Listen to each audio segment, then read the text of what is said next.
اگر آپ چاہیں تو میں آپ کو اسپتال لے چلوں؟ وہ بولی نہیں بیٹا اب ضرورت نہیں، جس دل سے بد دعا نکلی وہ چاہے قبول بھی ہو جائے، زخم تو رہ ہی جاتے ہیں۔ اگلے دن سائمہ کی حالت بگڑ گئی، وہ خود کو زخمی کرنے لگی، بال کھینچتی چیختی ماں مجھے معاف کر دو، مجھے معاف کر دو۔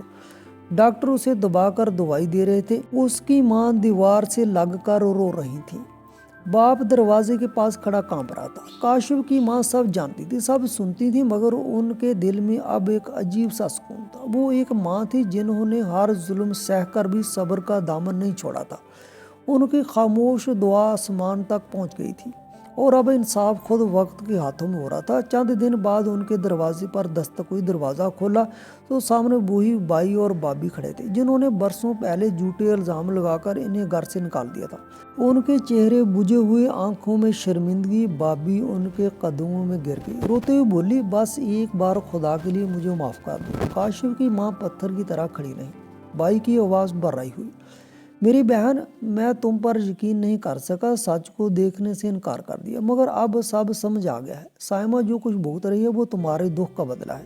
ان کے دل میں برسوں کا بوجھ ہلکا ہوا، مگر وہ خاموش رہی۔ دل میں خیال آیا کہ اگر وہ چاہتی تو چیخ کر کہتی اب آئے ہو معافی مانگنے، سب کچھ کھونے کے بعد، مگر وہ بولی نہیں، صرف اتنا کہا اگر دل سے پشیمان ہو تو خدا بھی معاف کر دیتا ہے، یا تم دونوں کو دل سے معاف کرتی ہوں۔ بابی بھی روتی رہی، بار بار کہتی کاش یہ سب پہلے سمجھ آ جاتا۔ کاش وہ دروازے پر کھڑا سب کچھ سن رہا تھا، اس کے چہرے پر سکون تھا، وہ اب سچائی کو پہچان چکا تھا۔ پھر بات سائمہ پر آئی، بابی بولی وہ دن رات تمہارا ہی نام لیتی رہتی ہیں، کہتی ہیں جب تک ماں کی معافی نہیں ملے گی مجھے سکون نہیں ملے گا۔ کاشف کی ماں نے کہا میں نے اسے معاف کر دیا اپنے بیٹے کے لیے۔ اگلے دن سائمہ کے گھر سے خبر آئی، فون پر سائمہ کی ماں کی کپکپاتی آواز سنائی دی، بیٹا سائمہ اب نہیں رہی۔ کاشف کا فون ہاتھ سے گر گیا، وہ زمین پر بیٹھ گیا، چہرہ سفید، آنکھوں میں نمی۔ ماں نے گھبرا کر پوچھا کیا ہوا بیٹا؟ کاشف نے ان کے کندھے پر سر رکھ کر روتے ہوئے کہا ماں وہ چلی گئی۔ ان کے لبوں پر ایک خاموش دعا آئی، یا اللہ اگر میرے دل کے کسی غرور سے کچھ ہوا تو مجھے معاف کر دے، میں نے تو اسے بھی دل سے معاف کیا تھا۔ اگلے دن پورے محلے میں چیم ہوئیاں تھی، لوگ کہہ رہے تھے یہ اس ظلم کی سزا ہے جو اس نے اپنی ساس پر کیا تھا۔ کاشف کی ماں خاموش رہی، آنکھوں میں آنسو تھے، مگر دل مطمئن تھا، وہ جانتی تھی انصاف ہو چکا ہے۔ کچھ دن بعد کاشف آیا، آنکھوں میں ندامت تھی، بولا ماں میں نے آپ کی بات نہیں مانی، آپ کے درد کو نہیں سمجھا، ہمیشہ آپ پر شک کیا، مگر اب سب ختم ہو گیا۔ انہوں نے بیٹے کو گلے لگا کر کہا بیٹا ماں شکایت نہیں کرتی، تمہیں سمجھ آ گئی، یہی میری کامیابی ہے۔ سائمہ کا جانا ایک اختتام تھا، ایک حساب تھا جو وقت نے خود لکھا تھا۔ کاشف کی ماں نے اللہ کا شکر ادا کیا کہ ان کے صبر کا پھل انہیں عزت کی صورت میں واپس ملا۔ کچھ مہینوں بعد جب کاشف نے اپنی زندگی دوبارہ شروع کرنے کا ارادہ کیا تو انہوں نے کہا بیٹا اگر انسان کو دوسرا موقع ملے تو اس میں پہلی غلطیوں کی سوجھ بوجھ ضرور ہونی چاہیے۔ اس بار ایسی بیوی چننا جو صرف ایک شریک حیات نہیں بلکہ ایک اچھی بہو اور نیک انسان بھی ہو۔ اللہ نے دعا قبول کی، جلد ہی ایک نیک سمجھدار اور خدمت گزار لڑکی سے کاشف کا رشتہ طے ہو گیا تھا۔ شادی سادگی سے ہوئی۔ نئی بہو صبح اٹھ کر سب سے پہلے ساس کے کمرے میں آتی، ان کا حال پوچھتی، چائے دیتی، احترام سے پاؤں دباتی، ان کے پاس بیٹھ کر باتیں کرتی۔ گھر میں پھر ہنسی لوٹ آئی، فضا بدل گئی۔ کاشف شام کو دفتر سے آ کر ماں کے پاس بیٹھتا اور کہتا ماں آج جو سکون ہے وہ پہلے کبھی نہ تھا۔ ان کی آنکھوں سے آنسو نکلتے، مگر اس بار یہ آنسو شکر کے تھے۔ اب ان کی زندگی میں وہ سکون تھا جس کا انہوں نے برسوں انتظار کیا تھا۔ وہ جان چکی تھی کہ سچائی اور صبر آخرکار عزت واپس دلاتے ہیں، اور وہ دل ہی دل میں کہتی رہتی یا اللہ جو سچ کے راستے پر چلے اسے کبھی اکیلا مت چھوڑنا، اور جو ظلم کرے اسے وقت پر اس کا انجام دکھانا۔ کہانی یہاں اپنے انجام کو پہنچی، جہاں دکھ، صبر اور انصاف ایک ماں کے وقار کی گواہی بن